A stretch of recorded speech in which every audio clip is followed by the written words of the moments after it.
am not a person. I am not a musician.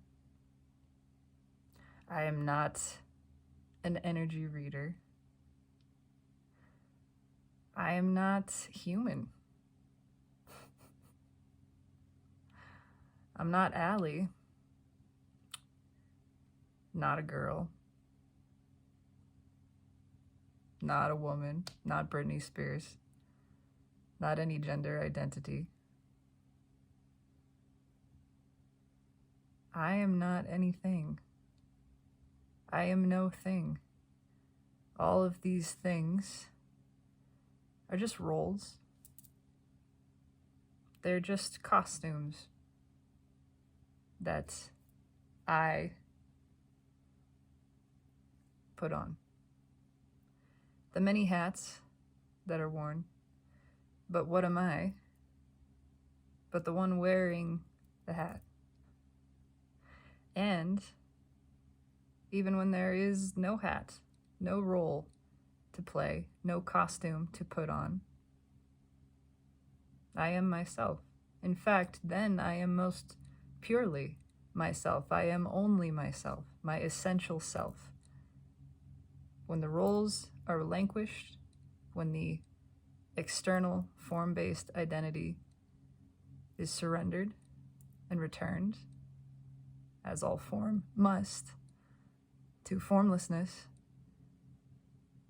what is left? Where am I? I am. That is me. That is myself. That is who I am. I am who am.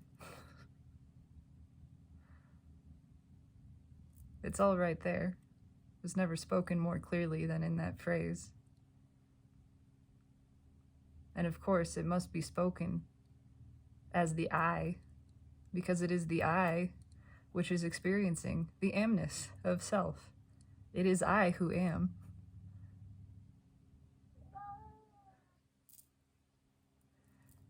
And so the I, which lives through what I might call you, is just more of I. And the I which lives through what you might call me, or you, is more of the same. It is all the same self. It is the same I, which is expressing, which is wearing the form, playing the role of me and you. Just another identity, just another costume.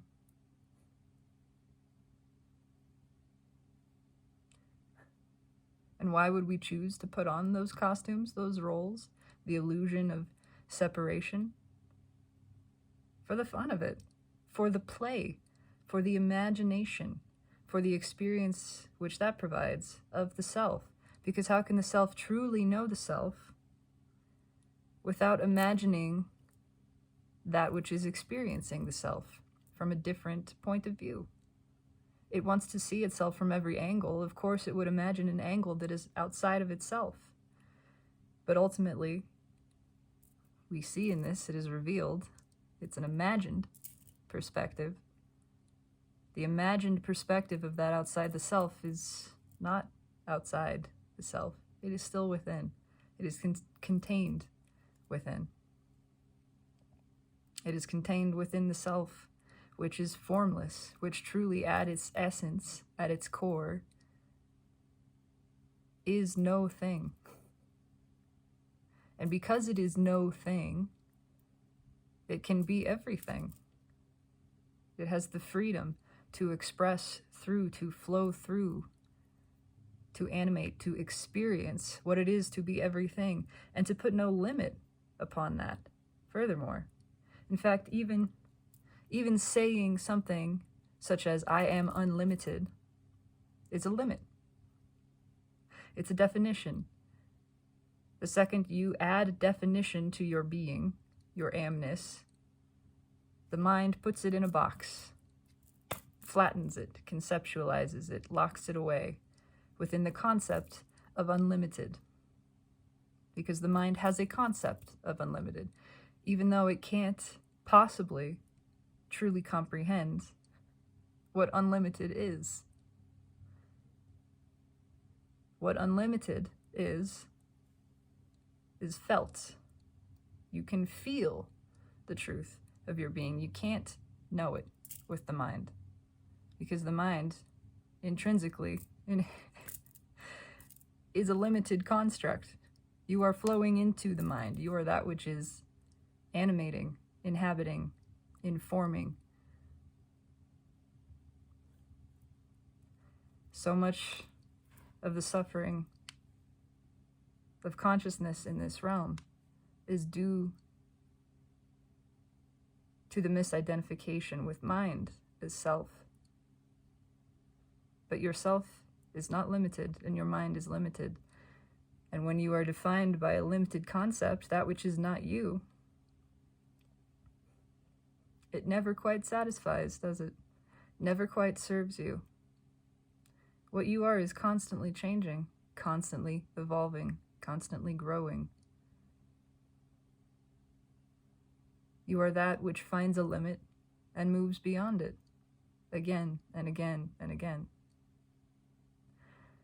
And to the mind which is identified with limits, this feels like a continuous death. Like you are continuously losing yourself and then grasping for another limit and another one, and then that one is removed and that one fails and that one fades away. And so it is a very scary thing to be a mind-identified being in this world. But when you can recognize and realize and move beyond the mind, you are liberated. You realize you are none of these things.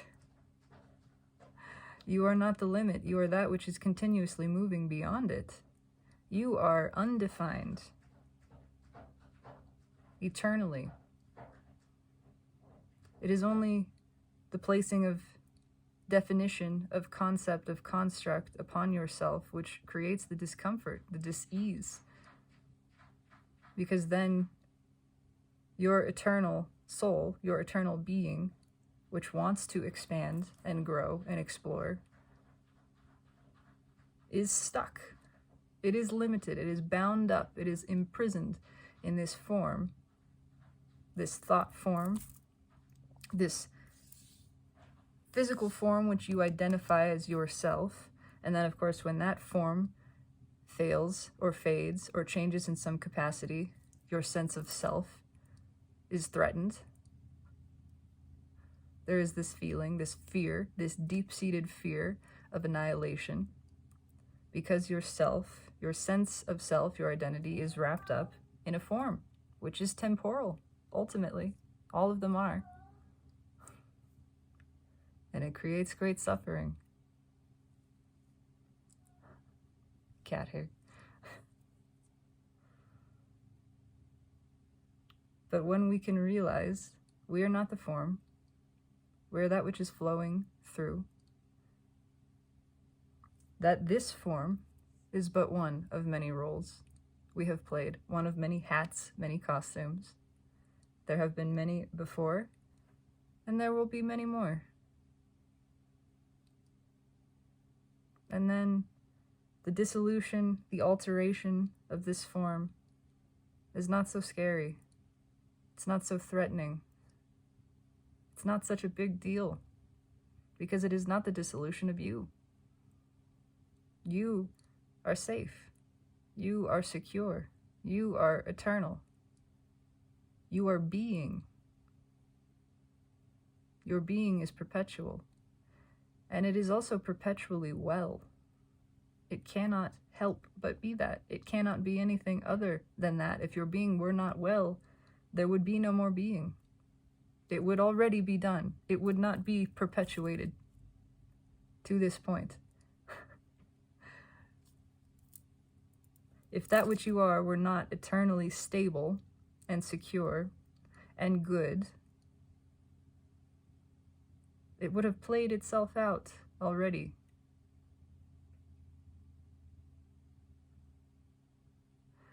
The universe is on your side. If it were against you, you would not be. You would not be here. You would not be anywhere. There would be no being.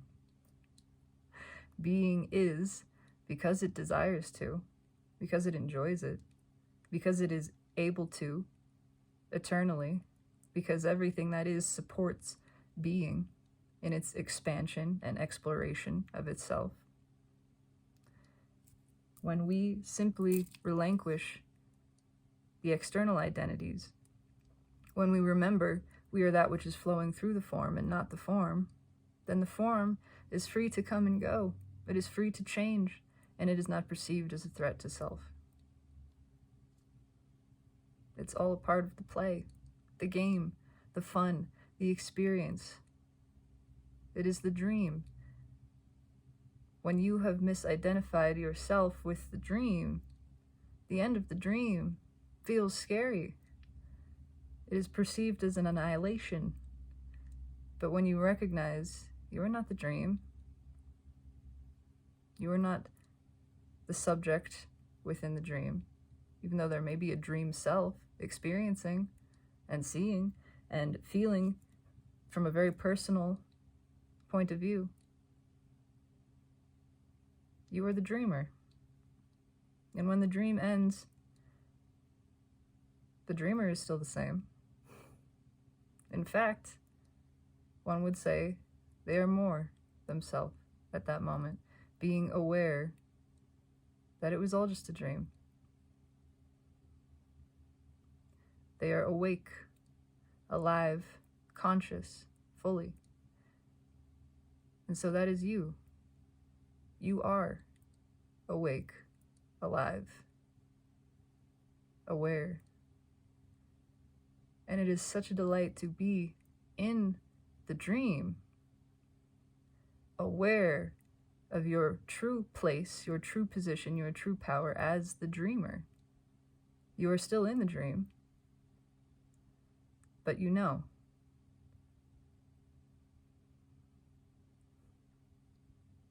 You know who you are. And so you are able to perceive there is no threat, there is no danger. Nothing real can be threatened. Nothing unreal exists. Herein lies the peace of God. Course in Miracles. And it is spoken by Eckhart Tolle. If you can feel and understand this statement, then you have it.